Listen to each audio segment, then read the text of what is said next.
That's the theme from the Sears Radio Theater. Tonight, a program of adventure with Richard Widmark as your host. The Sears Radio Theater will begin. This is Howard Duff speaking for Richard Widmark. The sun is setting on Bac Ha, a small village in Vietnam. The dusty streets glow pink now between the thatched roofs of the mud huts. People in the stalls and timbered doorways watch the progress of Jap, the farmer, the holy man, the chief elder of Bac Ha, as he leads his fine buffalo bulls homeward. Now, leading elements of Charlie Company, 5th Mechanized Infantry, roll under the carved gates of Bac Ha. The watches become tense now. What will the holy man do? Hey, Pavel's on! Move it! I don't believe this! Pull him over, will you? You better hoof it, old man. Hey, 3 buddies got dusted off today. I mean it. Make way, you old goat. Look at this setup. Ambush City. They got us fighting your war, old man. We gotta get the hell out of Dodge, Joe. I'm gonna blow that old crank away. You can't do that. Yeah, but I can do this.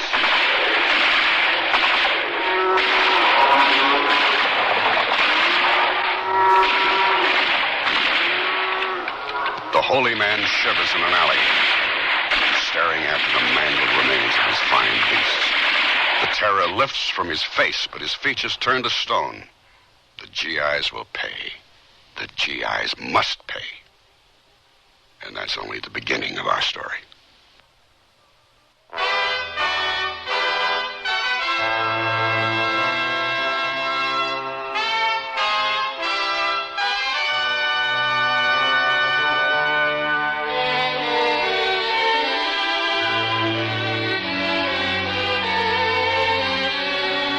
Sears Radio Theater, a new adventure in radio listening. 5 nights of exceptional entertainment every week, brought to you in Elliott Lewis production of the Sears Radio Theater. Our story, A Short History of Bac Ha, by Andy Nance. Our stars, Tommy Cook and Keith Andes.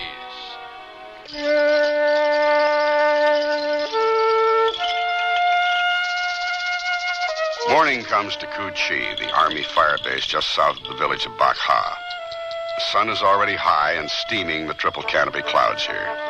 That's normal, but there's something else. Something disturbing here, too. There's Captain Dawson, for one, charging over the tank trails that ring this fire base.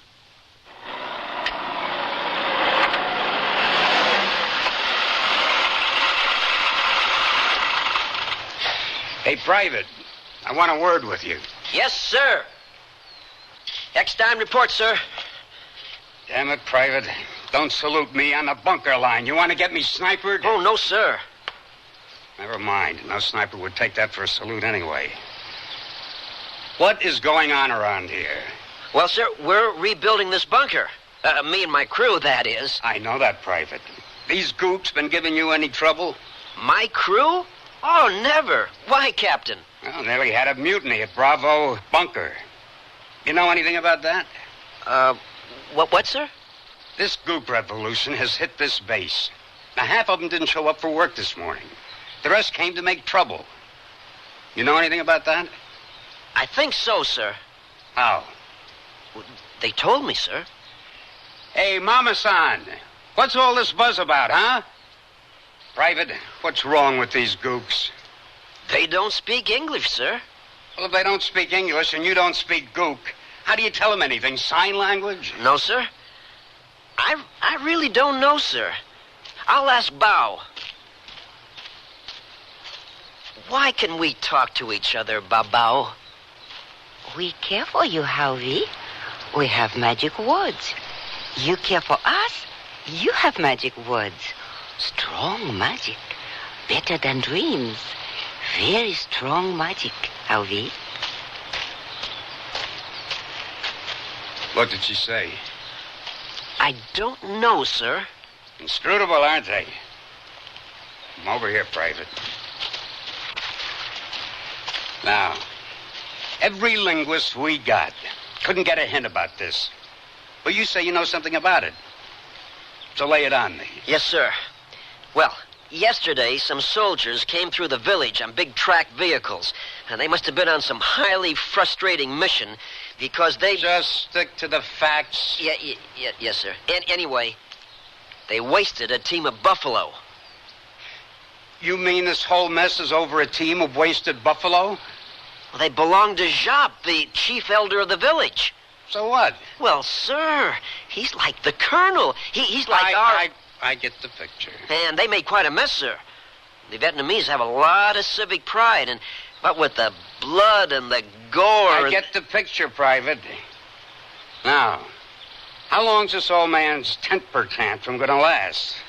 Well, he'll have to get some satisfaction, I guess.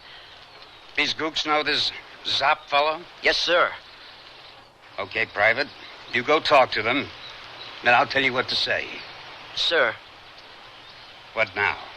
Well, when you speak of Zop, would you please say Ong Zop and try not to use the word gook, okay? Right.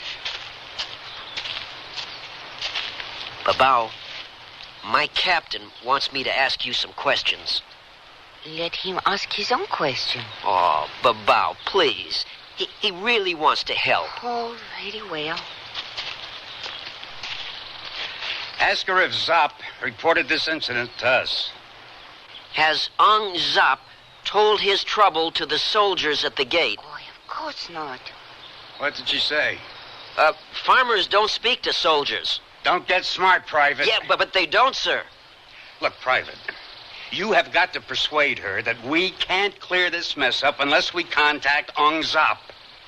Now ask her if we can go into the village and speak with him. Oh, no way, sir. I'll decide that, Private. Ask the question. All right, sir.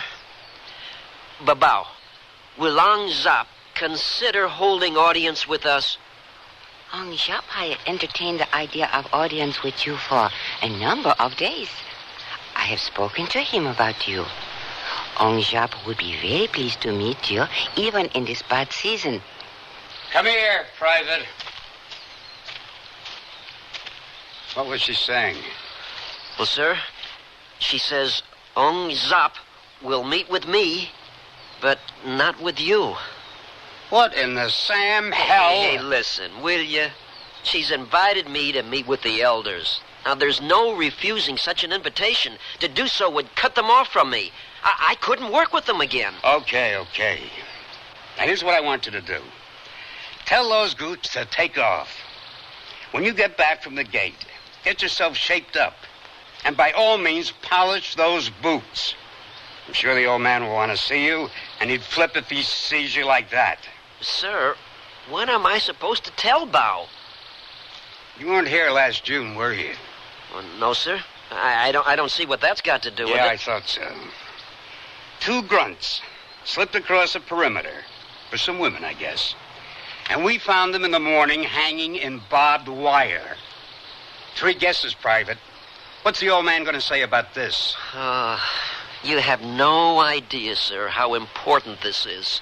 Private, if it was up to me, I'd take you there myself. You are a washout, Private. A total washout. You could mess up a 1-truck convoy. Now, I think it's high time you did something around here in terms of your whole act. Yeah, I'd let you go. You'd come back dead or a silver. Either way, that's one hell of an improvement. Yeah. What can you tell that old bag? You're not going. That's what you can tell her. Why? Because that's the way it works around here. We don't send duds into combat. We let them play in the sand. Did I get through? You are not going.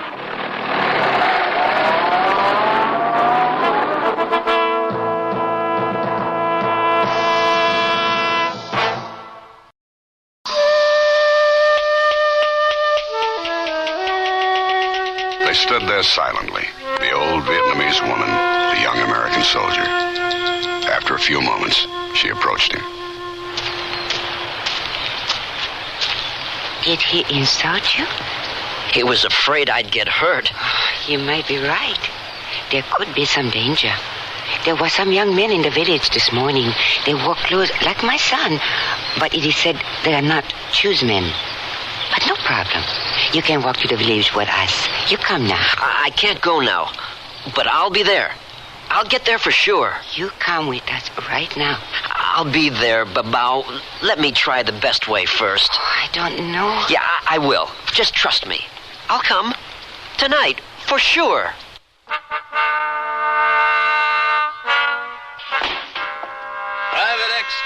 Private Eckstein. I've been hearing your name everywhere. All Captain Dawson talks about this evening is Private Eckstein. The same with Lieutenant Ozorowitz. The same with Top. I gotta go see Colonel Marshall. I know. The Colonel wants you front and center at 1900 hours. Even the old man has Private Eckstein on his mind. All this worries me, Eckstein. You know why? I gotta convince him to let me go into the village. It worries me because all these people are talking about Eckstein. And I don't know what's going down with Mr. Eckstein. And when they talk about Eckstein, they're talking about me. Eckstein's my man. I own Mr. Eckstein, lock, stock, and barrel. You read me, Eckstein. Now, what's the buzz? Well, sir, something awful happened in the village. 2 grunts wasted the chief elder's buffalo. So Captain Dawson made me find out about it. And one of the old women, her name is Bao, asked me, well, she invited me to the village tonight to talk with the elders. And I gotta do it, Sergeant. I got to. They'll really be hurt if I don't. I've got to convince the colonel. And you gotta help me, Sergeant. We gotta convince the old man. He'll never listen to me, and he's got to listen, Sergeant. Now, we can do it together. He'll listen if you and me... Eckstein, at ease. I got the story. Look, Eckstein, I'm going to give you some fatherly advice because this is Vietnam, and I'm your big daddy over here. If you don't follow it, you can spend the rest of the war cleaning latrines. I've been in the Army 17 years, and I never told a field grade officer anything. When they ask to see you, they've already made whatever decision is going to be made. So, Eckstein, grow up. You're going in there and you're going to listen, not talk. You're going to say yes, sir, to whatever he tells you because you're going to expect to hear the worst. And forget those gooks. I'm sure you'll find something around here for you to do besides honchoing gooks. Now, there's plenty to do. Now, get your weapon and meet me in the orderly room. Yes, Sergeant. Hey, Jackson, I've got guard duty tonight. Watch Eckstein for me, will you? He's crazy enough to try to slip past the bunker line. He's a fool.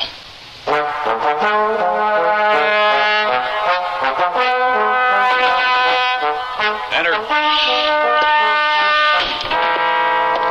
Private Eckstein reports, sir. Eckstein, someday I'm going to teach you how to salute an officer. Is that a gleam I see in those boots? What happened? Did you spill some polish? No, Colonel Marshall, sir. Well, anyway, what have you decided? Are you going to town this evening?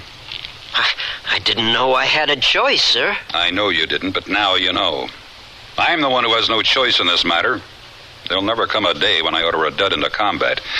But I can't have a hostile village a mile from my perimeter, and you seem to be the only man around here with an answer. So I simply don't have a choice. It's only the duds in this man's army that have choices. I'll need a gate pass, sir. Before you make up your mind, you need to know some things. First of all, I've checked out your story with G2, and they tell me you might be right. They also said a VC propaganda team moved into the village last night, so you could be wrong. But I want you to know there's a war going on. Dawson tells me you're pretty chummy with these gooks around here. He thinks you might be deluded. He doesn't think I should send you into a hostile village at night. I agree. I'm not sending you in there. I'm giving you a choice. Nevertheless, I feel compelled yes, Eckstein, compelled to inform you there's a war going on. You're out in the big, bad world, Eckstein, in a real, live war. People get killed here every day. And Eckstein, this is the nitty-gritty. You can't expect everybody to love you anymore, you understand? Nobody out here is going to love you, least of all these gooks. Now think about that.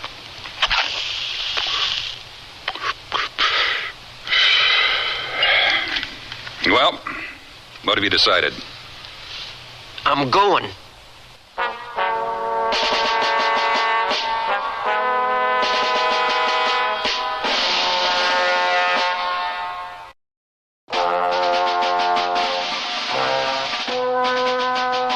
Private Eckstein, a young man of sympathy and courage.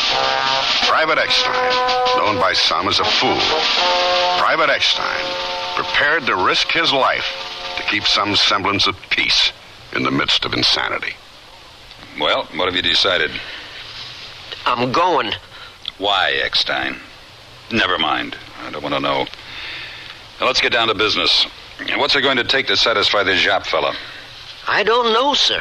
Well, you promise him anything he wants. The old goat's got us over a barrel. Your job is not to bargain. Your job is to report to me exactly where, when, and how much. Is that clear? Yes, sir. Now, that's the first step to getting you back here alive. The next is neutralizing that propaganda team. There's around 6 gooks in one of those outfits. They're a shrewd bunch, but they only carry handguns. I think you and 2 Rangers can handle any firefight, but the key, Eckstein, is not to let them get close in. I don't think they'll try to waste you. They count 3 rifles. The main thing, Eckstein, is you gotta stay alive. Now, the Rangers know their business. You're our only connection with Papasan, so I want you to draw about 60 magazines of ammo. Let me see your weapon. Oh, damn, Eckstein, you can't go into combat with a weapon like this. Here, take mine. If you plan to come back, you better have it with you. I know what I'm doing, damn you. What are you trying to do, get me killed? You never asked me what... You want a courts-martial, Private? Yeah, I apologize for my language, sir, but I want to... You're insubordinate, Private. Are you going to listen to me, sir? I have no intention of listening to you. I've had enough about you. You're dismissed. This is not going to work, sir. The Vietnamese... That's quite enough, Private. You're dismissed. You got to hear me out. I can have the guards haul you out of here right now, and that's what this is coming to. I don't give a damn. You're a coward if you don't hear me out. I'm not going to call the guards. I'm going to throw you out myself. You're a coward because my way will work and your way never worked, and you don't want to hear about it. You're right, Eckstein. I don't want to hear about it. Well, then you're a coward. At ease, Eckstein. I'll hear what you got to say. I'll hear it. Then I'm going to read you your rights, handcuff you, and lead you to the stockade. You'll do about a year for this, Eckstein. It ain't a bit fair, Eckstein, but you understand my position. In my long life, no man lived to call me a coward. But if I was to lay a finger on you, 15 years would be lost. So you're going to pay for it. Not the way I'd have it, but good enough for the likes of you. Fair enough. But you're going to let me see those people first. I think I know a damn sight more about the Vietnamese than you do. In the first place. The right to talk formally with the elders is a high honor. There are thousands of ways to cause insult and abuse. The only thing worse than coming armed is coming with an armed guard.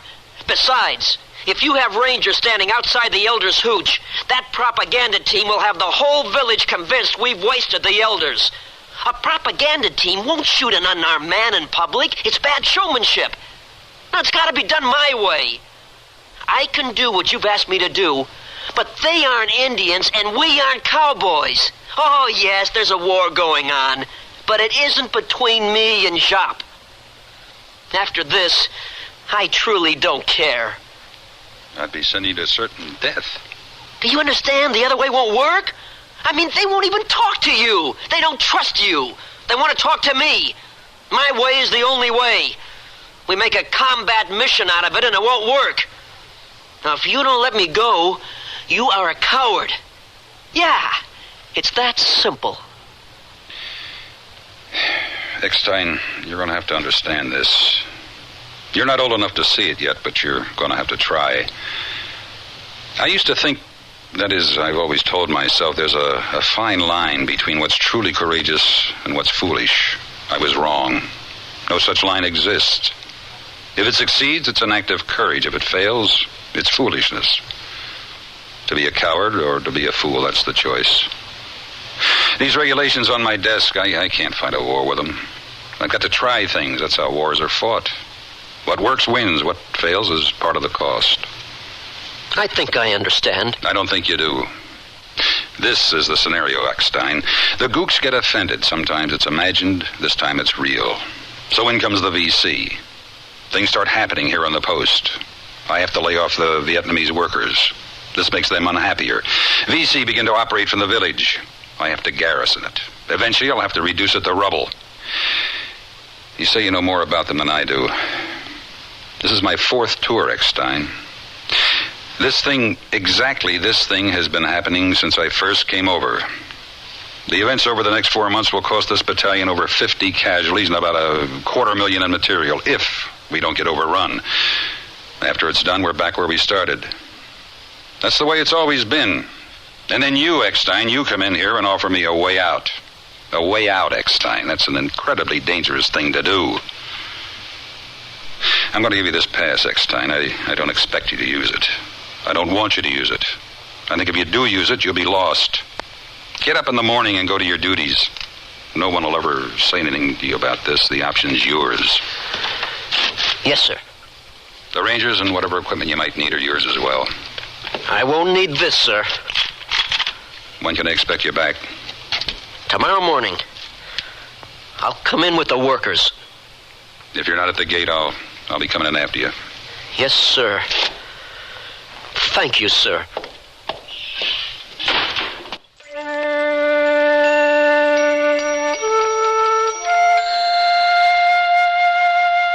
I watched the coming of Harvey for a very long time. The time it took for the earth to swallow the sun. At first, there were tiny figures struggling along the berms from the fire base to the village. They grew larger as they waded the rice paddies. In the tangerine sun, two raised rifles. Evil omen. I doubted Harvey then. No good could come from this. Oh, I prayed for his safety, but I understood his doom. Then they stopped at village gate. A long moment passed, and then as my heart stopped, the two armed men turned away. Harvey, alone, unarmed, entered the dark streets of Bakha. His body diminished, his step uneasy, all eyes hidden in darkness. And yet I knew, as he walked, he felt them. Then a shadow swallowed him. And when he emerged, he met the young man of whom it was said were not Jews men, idling in a market stall. Harvey stopped. The young men toyed with their weapons. Harvey stood still.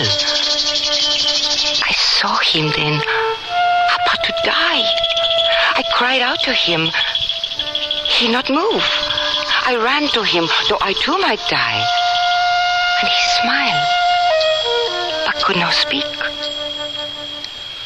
Then I took his hand to lead him to my father's house. Our steps were heavy, but as we passed, they grew lighter. And when the danger lay behind us, we were weightless. So came Harvey to Bakha.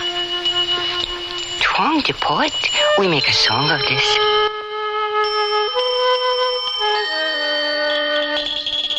Would you like some rice beer?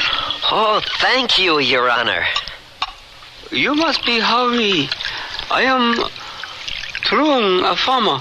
This is our leader, shop.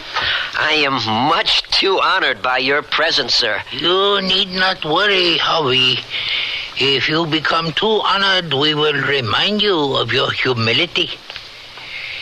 You come at the most opportune time in our conversation. We cannot conceive of the cause of a recent incident. Two young men like yourself came to the village yesterday and committed a most unreasonable crime. They destroyed my two buffalo. They riddled the animals and then drove their machines over them, bloodying these holy streets. We want to know why, Harvey. I don't think I can give you a reason. No one told me why this thing happened.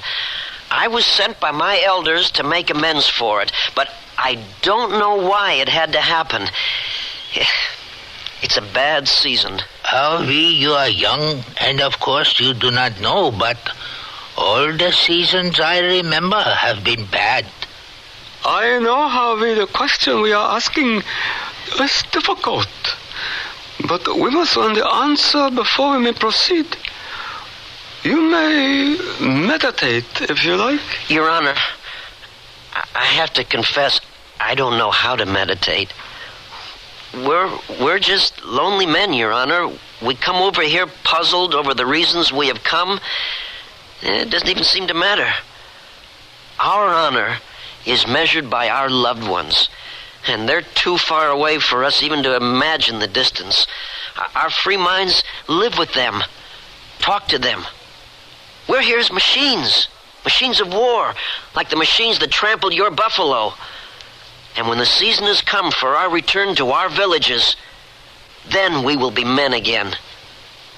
We are men without families, men without guidance. Why did the soldiers execute my buffalo? There was no command given to slaughter the animals.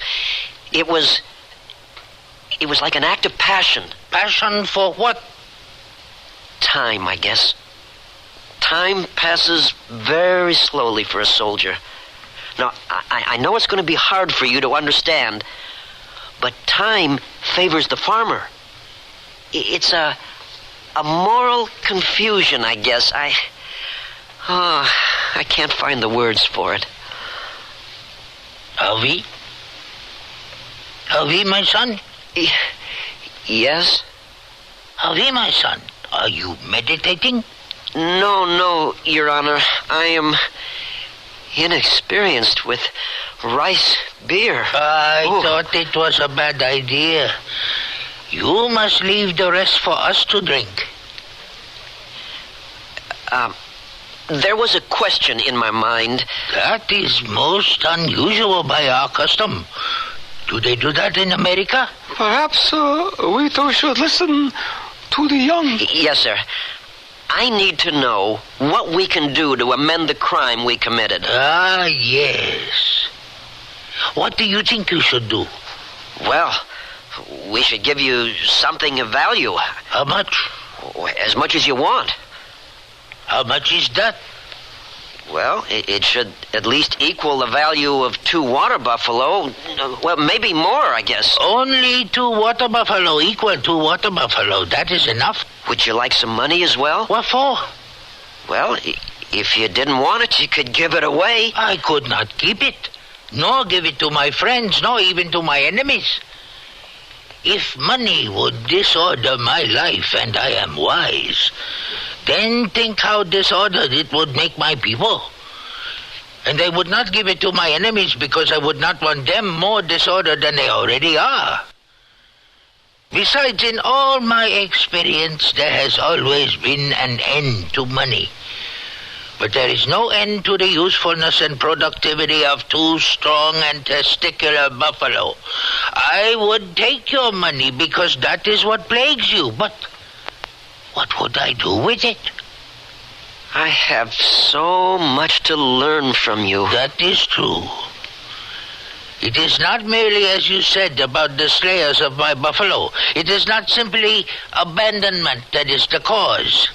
The question is why your elders would put so much power in the hands of children. And the answer is you have too much to master. The more one has, the harder it is for him. Just as a big man must work harder to curb his appetites.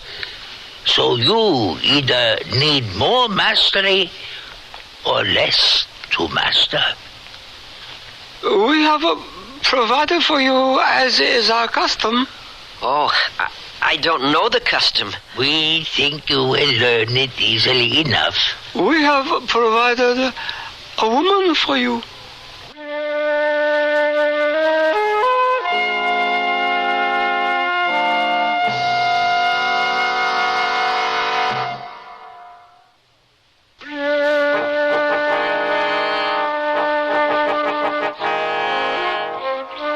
Howard Duff again with the concluding act of A Short History of Bakha.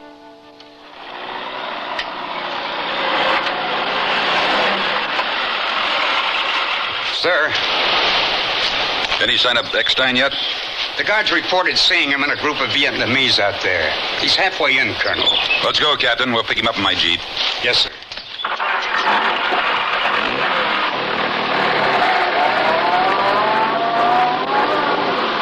There he is, Colonel. Where? That group up ahead. Yeah, I see him. Mission accomplished, sir. Congratulations, Don't salute, please. Oh, yes, sir. You weren't really going to salute me in the middle of a rice paddy, were you, Eckstein? I think he was trying to scratch his nose, sir. I hope so. Eckstein, come over here. Private, for Pete's sakes, where did you leave your rifle? At ease, Dawson. Call it stupidity, call it courage. But this young soldier went into a Vietnamese village at night unarmed. Unarmed? Unarmed. I can't believe it. What'd the old goose stick us for, Eckstein? Sir? How much did those 2 buffalo cost us? You won't believe this, Colonel. Try him, Private. Well, I told Ong Zop to name his price just as you ordered. Good work, son. But get this, sir. He wouldn't take a thin dime. It's worse than I thought. No, sir. All he wants is 2 more buffalo. That's all? Yes, sir. Good ones, though. Young and strong. Bulls. He uses them for breeding. That's easy. I don't know. He won't take money, you say? I saw some good ones near T. Sing, sir. That village is VC anyway. How are you going to move them, Captain? Deuce and a half, sir. And load them? Crane. We got to clear the crane through General Wayrime. No way. Couldn't we buy him, sir? That goes through division. Area specialists. We'd be laughed out of the regiment. I don't mind being laughed at. I know rear echelon would stick their necks out. He won't take money, you say? That's right, sir. Look, Eckstein, here's what I want you to do. Turn around and go back to the village. Find Mr. Jop. Tell him like this. See, we're not farmers, so we don't know one buffalo from another. He could end up with a couple of duds if we had to pick them, right? So ask him to shop around. When he finds a pair he likes, tell him to let you know. Then you and Captain Dawson go buy them. We'll buy them on condition the owner delivers. You got that? Gee, I don't know if they'll see me uninvited, sir. You don't have to go, son. We can try waiting him out. No, I'll try it, sir. I understand perfectly why you don't want to go back. You must have been through hell. I want to go, sir. Well, you don't have to go now. You can put it off for a few days. I'll even give you time off, Eckstein. With all due respect, gentlemen, I really want to finish this up. I understand. Only this time, take this rifle. I can't, sir. I order it, Private. I tried that, Captain. It didn't work. Well, we can't allow it this time, sir. I've got a feeling... We don't work that way. A hunch, sir. You'll get over it, Captain. Wish me luck, gentlemen. If I don't hear from you before lunch, I'm going to be very concerned. Yes, sir.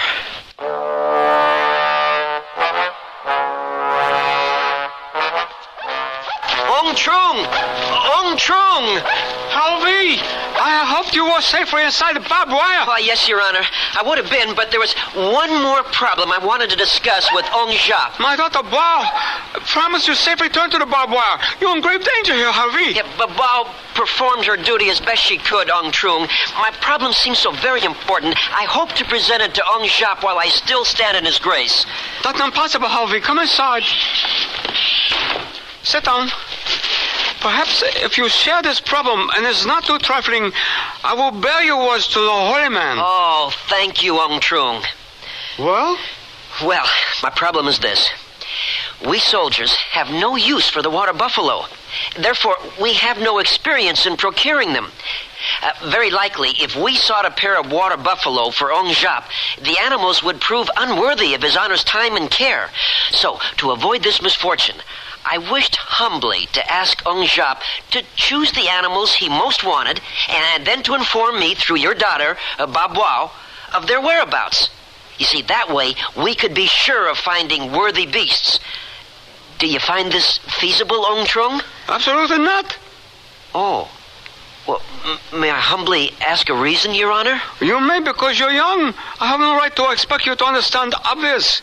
Why, Harvey, do you think Ong Jap asked of you the one thing you could not give? I don't know, Your Honor. Of course you don't. You're too young. His honor wants nothing from you. Oh, I see. Forget the buffalo. Go back to barbed wire. Did you bring arms? No, Your Honor. This once you should have.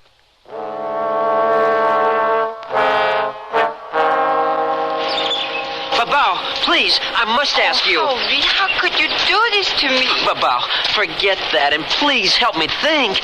How am I going to explain this to the Colonel? Oh, the white-haired one. I thought you were safe with him.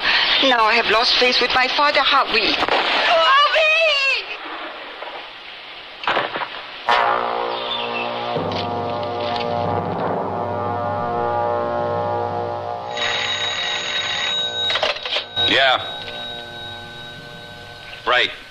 The guard shack called. Our man's on his way.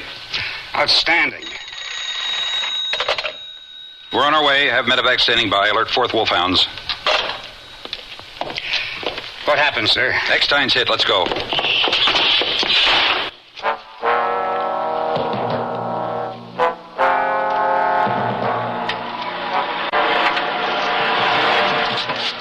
Where is he? That clump of villages 100 yards off, 2 o'clock. Shall I open fire, sir? No. You want medevac ordered forward, sir? No. What are they doing, Corporal? They're coming in, sir. Bring up 4th Platoon, Wolfhounds. I want these bunkers bristling. Yes, sir. All out? I want safeties on and weapons unloaded. Yes, sir. They've stopped, sir.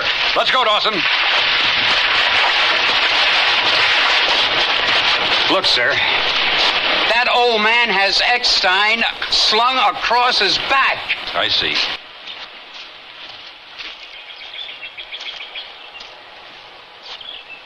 You're burdened, old man. We both are, white-haired GI. We have paid dearly for peace.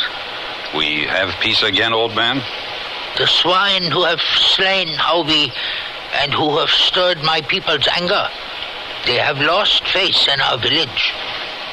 I'll open my gates to your people. Does Howie have people? I'll send a medal to his mother. She won't be insulted? I hope not, old man. I sincerely hope not. Soldiers have strange ways. If ever there's trouble again, we'll talk. I would be honored. So long, old man. Peace, white-haired one.